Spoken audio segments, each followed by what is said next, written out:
Stop paying $100 extra just to keep your knees from hitting the seat in front of you. I'm going to show you a gate agent negotiation script, a check-in timing strategy, and a seat mapping method that tall passengers have been quietly using to get exit row comfort for completely free. Most passengers look at an aircraft cabin and see rows of seats. I look at it and see dead zones, spots where legroom literally doubles at zero extra cost. This is how we outsmart the airline revenue machine.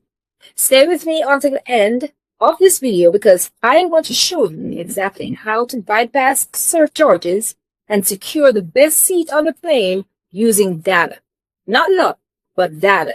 This is how you travel big on a small budget. Let's go right now. We're getting into it. Airlines have spent billions of dollars engineering their booking system to squeeze every possible dollar out of your height. I mean, if you're tall. I'm talking about seat upgrade fees, preferred row charges, exit row premiums. It all adds up fast, especially if you fly more than a few times a year. But here's what they don't advertise. Their own aircraft configurations create accidental legroom gaps that never get filled by paying customers because most passengers don't know that they exist. We're going to cover 3 strategies today. Blueprint hacks for finding those hidden seats, digital check-in pivots, and gate agent negotiation. Master all 3 of these and you may never pay for extra legroom ever again if you're over 6 feet tall. Let's start with the seat map because not all economy seats are created equal, and the difference can be 3 to 4 inches of legroom with zero upcharge. Your first tool is a SeatGuru alternative called Seat Maps or AeroLopa, both of which give you detailed aircraft-specific layouts for the frame, including seat pitch measurements row by row. Don't just look for exit rows. Look for 3 specific anomalies. And let's go over them. Number 1, you're going to look for misaligned window seats. On certain aircraft, the fuselage curves inward as it approaches the blades. On models like the Airbus A320 family, specific window seats in rows 10 through 14 have extra floor space at foot level because the wall angles away from you. Nobody charges extra for this. Almost nobody books it intentionally. Number 2 is the cabin transition rows. The Boeing 737 MAX 10 is a perfect example, where the first class or the premium economy cabin ends and the economy begins. The floor configuration sometimes shifts. The first 2 or 3 rows of economy behind that transition point inherit extra seat pitch, sometimes 4 to 5 inches more, because the seat mounting hardware does not align with the standard economy grid. Number 3, the phantom bulkhead. Certain economy rows have no seat directly in front of them, not because they're exit rows, but because that floor space contains emergency equipment and where they have to access, or maybe floor-mounted electronics. These rows are functionally bulkhead seats with full stretch-out space, and they are almost never marked as period. Search your aircraft layout specifically for rows adjacent to galley carts, door panels, or overwing emergency exits. Spending just 15 minutes with a detailed seat map before you book your flight can save you $100 every single flight. Now, let's talk about timing because when and how you check in is just as important as where you sit. And you need to know that. So your tactic number 1 would be the last man standing check-in. And I'm going to explain. Most passengers check in the moment the 24-hour window opens. I know I did before this. They are desperately grabbing whatever seats are there. Well, here's a counterintuitive way. On routes where upgrades are common, such as major hub-to-hub flights, business routes on Monday mornings or Friday afternoons, I would caution to wait. Check in 2 to 4 hours before departure rather than at the 24-hour mark. Here's why. In that window, passengers who pay for first class or premium economy are being processed for complimentary upgrades. When they move forward into the upgrade, their exit row and preferred economy seats get released back into the general inventory for free. The airline system has to fill those seats. They have to. And the late check-ins get first access to that fresh inventory. Tactic number 2 is a mobile web browser compared to the native app. This one surprises people. Airlines native apps are specifically designed to trigger upgrade pop-ups and upsell baits when you try to change seats. Open your airline's website in your phone's mobile browser. This could be Safari, Chrome, or whatever you use. The mobile web version of most airline sites bypasses those paid upgrade prompts entirely unless you access the seat app directly. Try it on your next booking, and you'll see exactly what I mean. Tactic number 3, the airport kiosks rescan. When you arrive at the airport, go to a self-service kiosk and pull up your reservation, even if you've already had a boarding pass. Now you're going to rescan the live seat map. In the 30 to 90 minutes before you board, seats get reshuffled constantly. Passengers miss connections, some get bumped to other flights, or some accept upgrades.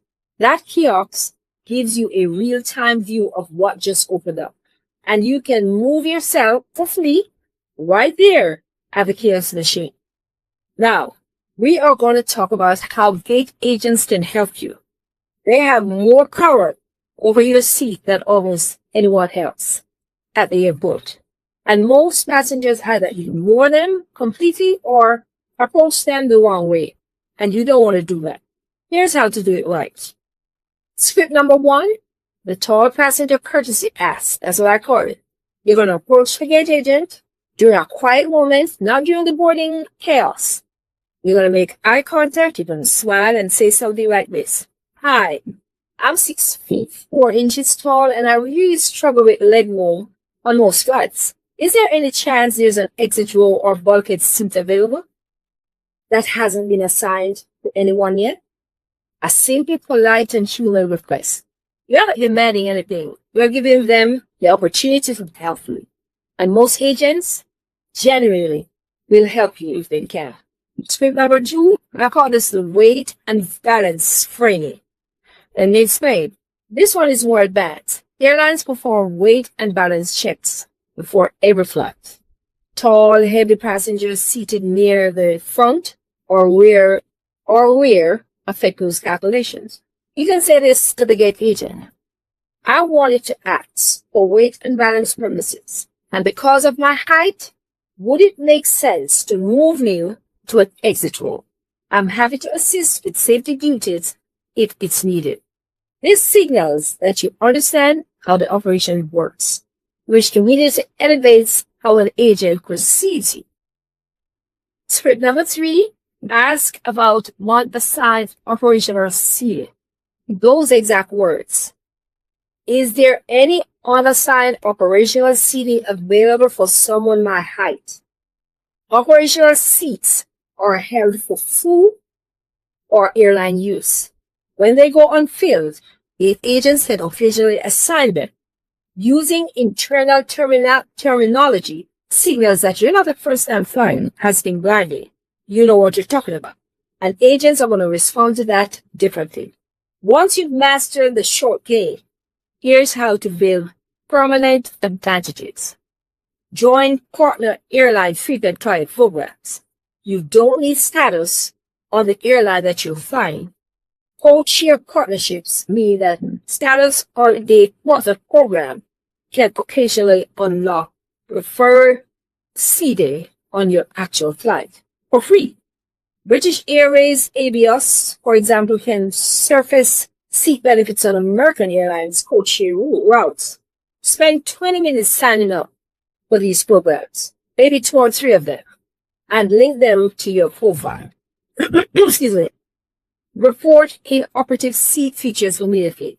If your seats recline broken, your USB port is dead, or your tray table is damaged, tell a flight attendant before the door closes.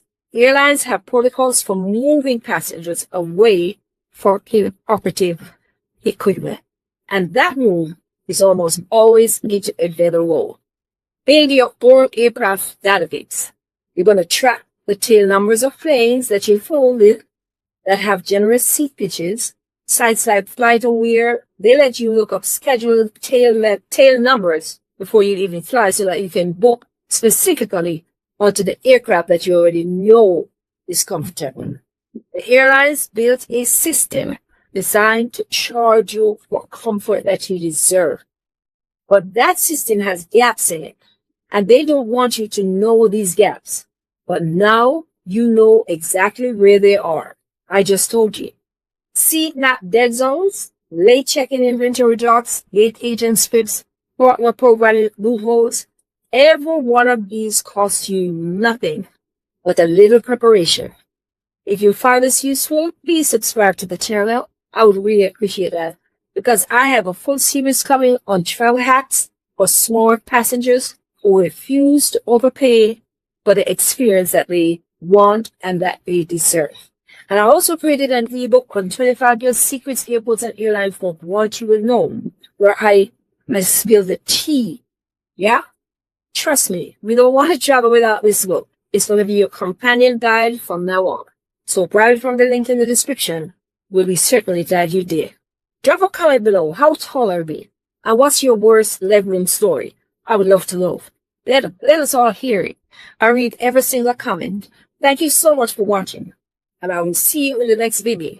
And safe flight. Go use those tips I just divulged. The airlines are not going to like it. Or you will. And I got you.